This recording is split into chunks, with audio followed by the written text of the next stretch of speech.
Salut les petits loups, alors on se retrouve aujourd'hui pour une nouvelle vidéo de rumeurs.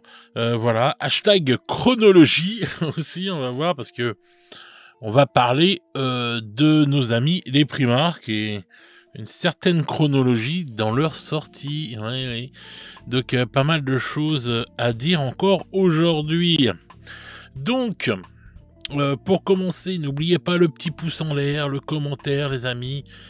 Ça donne de la force, donc continuez comme ça. Merci beaucoup. Merci à tous ceux qui nous ont rejoints et qui s'abonnent de plus en plus. Les autres qui ne sont pas abonnés, abonnez-vous s'il vous plaît, c'est gratuit, ça ne vous coûte rien. Donc voilà, ça ne va pas changer votre vie, mais ça va changer la mienne. La chaîne va se faire voir de plus en plus. Et en plus, c'est gratuit et ça fait plaisir. Donc voilà, n'hésitez pas. Merci, merci. Donc, avant toute chose, n'oublions pas aussi que tout ceci ne sont que des rumeurs. Voilà, donc on prend ça avec des pinces de crabe. On prend pas ça pour argent comptant. Tant que Games ne nous l'a pas dit. Voilà, parce que même quand ils nous disent des choses, faut pas le prendre pour argent comptant non plus. Hein. Donc, voilà. Alors, on va parler de la V11 rapidement, puisqu'il y en a pas mal qui s'étonnent, qui m'ont parlé aussi en MP et tout, et qui s'étonnent en fait de l'arrivée aussi rapide de la V11, mais je vais vous rappeler que c'était pareil de V8 à V9 et de V9 à V10. Voilà, à peu près 3 ans et demi de vie pour les versions maintenant.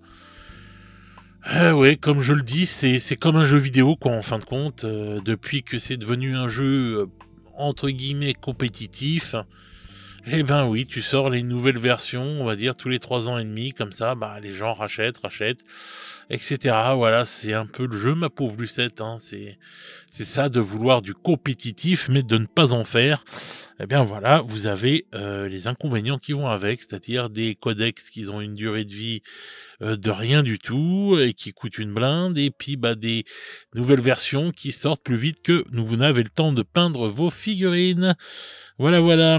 Ensuite, donc, la boîte de V11, je rappelle, devrait être Space Marine, donc versus Orc. Voilà, donc sans doute qu'il y aura des nouveautés de ce que on a dans les rumeurs pour les Space Marines ces derniers temps qui seront dans la boîte. Hein, c'est possible que ce soit pour, on va dire, des troupes de vitesse, vous voyez, un land speeder, des nouvelles motos, des trucs comme ça, des Vanguard et tout. C'est fort possible que tout ceci soit dans la boîte de la V11. Pour les orques, on a une petite rumeur, bon, enfin une rumeur pas ouf non plus. Hein. Il y aura sans doute des nouveaux, enfin un nouveau QG. Alors je ne sais pas si ce sera un personnage nommé ou un QG générique, quoi, je sais pas trop, mais il y aura un nouveau QG à l'intérieur. Et il y aura aussi des nouvelles troupes de style Nobs ou un truc comme ça. Donc à voir. Je sais pas trop ce qui va sortir. Hein. Ou des Stormboys peut-être. Mais on commence à avoir quelques petites rumeurs qui vont arriver. Alors pour l'instant, faut peaufiner. Voilà, je laisse ça là. On va attendre d'avoir un peu plus de renseignements pour pouvoir en parler. Pour ce qui va arriver, on pense à table plutôt vers un livre de campagne plutôt que de codex pour les armées Space Marine qui ont été annoncées. Donc je sais pas ce que ce sera. Est-ce que parce que bon bah on a vu les guerres tyranniques enfin les tyrannies de voilà hein, la quatrième on l'a vu passer comme une étoile filante. On sait pas où ils en sont. On sait pas. Alors est-ce que c'est ça qui va arriver? Voilà. Point d'interrogation. On va voir ça, on va voir si c'est ça. Donc voilà, c'était le fléau, là, la quatrième guerre de fous furieux des tyrannides et pchit. Donc voilà, on est toujours sur Paria Nexus, donc à voir ce que ça va donner. Bref, n'oublions pas, alors pour ceux qui m'ont demandé, donc je le répète, normalement cette année, cet été, c'est la nouvelle version d'Horus Heresy, donc peut-être une 2.5 ou une 3.0, comme je vous l'ai déjà dit. On ne sait pas encore trop. On sait que la boîte, ce sera autour des armures Mark II. Donc ça va être une boîte bien blindée, une belle boîte. Et ce sera Salamanders versus Iron Warrior. Excusez-moi. Donc voilà, donc une bonne grosse boîte qui va sortir cet été. Voilà, préparez les brousoufs parce que je pense que cette boîte va claquer en termes de figurines. Après, en termes de règles, on ne sait pas trop ce que ça va donner, mais en termes de figurines, je pense qu'il va y avoir du très très lourd et de la belle figurine, quoi. Donc voilà, donc ce sera la nouvelle boîte cet été normalement. Voilà, tous les codex vont sortir d'ici la fin de l'année. Votan, enfin on va avoir normalement, comme je l'avais dit, les Space Wolves qui sont prévus normalement pour juin. Voilà. Et après on va tourner avant la fin de l'année, on aura les Votan, les Eldar noirs, enfin les Dark Eldar et tout, et voilà quoi, enfin tout va sortir. Et on aura donc la campagne de fin qui va arriver et poindre le bout de son nez. Voilà, on ne sait pas encore trop sur quoi ça va être, mais dès que je le saurai, je vous le dirai. Voilà, bon, ça c'était les petites mises au point des derniers moments. Maintenant, on va parler de Primark, parce que je sais que vous aimez bien, et moi le premier. Donc, bon, on a Fulgrim qui va arriver là, incessamment sous peu, dans pas longtemps, je pense. On va voir la boîte d'armée qui va arriver, et puis bon, bah, dans un mois... je pense que tout va sortir et Fulgrim sera là. Donc ensuite, on va avoir normalement Lehman Russ. Bon, Lehman Russ ne sortira pas en V10 pour ceux qui me l'ont demandé. Il sortira pas en même temps que les Space Wolves. Alors donc, comme la boîte de V11 est Space Marine versus Orc, vous voyez ce que je veux dire, c'est fort possible, et j'y reviendrai dans une prochaine vidéo hein, pour les Space Marine versus Orc. Donc ce qui voudrait dire que donc Lehman Russ pourrait sortir au moment d'un livre de campagne ou je ne sais quoi, mais il devrait être le prochain Primark à sortir. Voilà, ce qui est logique, on va dire, puisqu'il y a 4 Primark du mal qui sont sortis, il n'y en a que 2 du côté du bien. Donc ça devrait être lui. Ensuite, ça devrait être autour. Voilà, c'est selon, parce que quand on lit les écrits à droite à gauche et tout, normalement, celui d'après devrait être notre ami Perturabo. Voilà, le Primark des Iron Warrior. Voilà. Donc, parce que bon, bah, on parle de lui dans un article qui est sorti il n'y a pas longtemps, enfin, ouais, quelques mois maintenant, comme quoi qui serait de connivence avec notre ami Vashtor. Et avec eux, il y a aussi Lorgar et World Bearer. Donc voilà, donc c'est fort possible que les deux d'après seraient donc, en termes de Primark du chaos, donc Perturabo et Lorgar. Donc voilà, donc les Iron Warriors et les World Bearer. Voilà. Et donc, si ça sort, ce qui appellerait donc au retour de notre ami Corvus Corax de la Raven Guard. Voilà, donc ça pourrait être en fait ce petit, on va dire, comment dire, ce petit chemin. Voilà, ce ne sont que des rumeurs, je le répète encore, mais voilà, ça pourrait être ça, les sorties des prochains, on va dire, Primark. Entre-temps, ça, c'est par rapport aux écrits qu'on a de droite à gauche. On peut tirer en fait cette ligne-là et se dire, bon bah tiens, cette frise chronologique, et se dire, bon bah tiens, il y a lui qui va sortir là, lui qui va sortir là, nanana. Ensuite, on a aussi Jagatai Khan, donc le Primark des Wavescars, et Vulcan des Salamanders. Bon. Eux, par contre, par rapport aux écrits qu'on entend, enfin qu'on peut lire dans les livres, dans les magazines, etc., eux, on n'a pas, en fait, on peut pas les placer réellement sur la frise chronologique.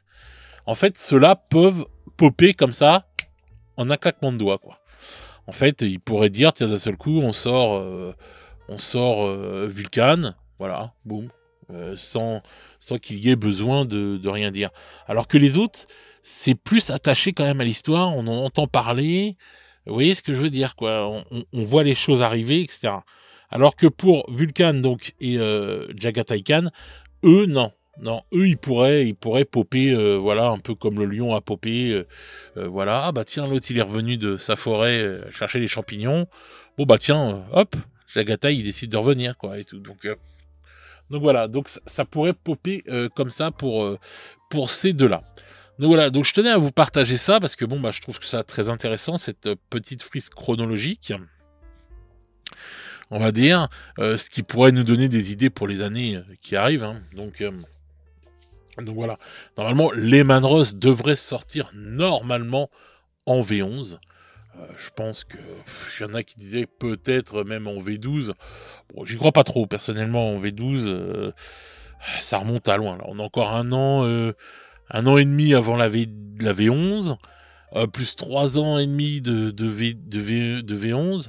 Non, ça pourrait dire dans 5 ans, non, à moins qu'ils sortent encore plus de chaotique avant, voilà, mais bon, je pense qu'ils équilibrent à peu près les trucs. Déjà qu'il y en a un de plus du côté du chaos.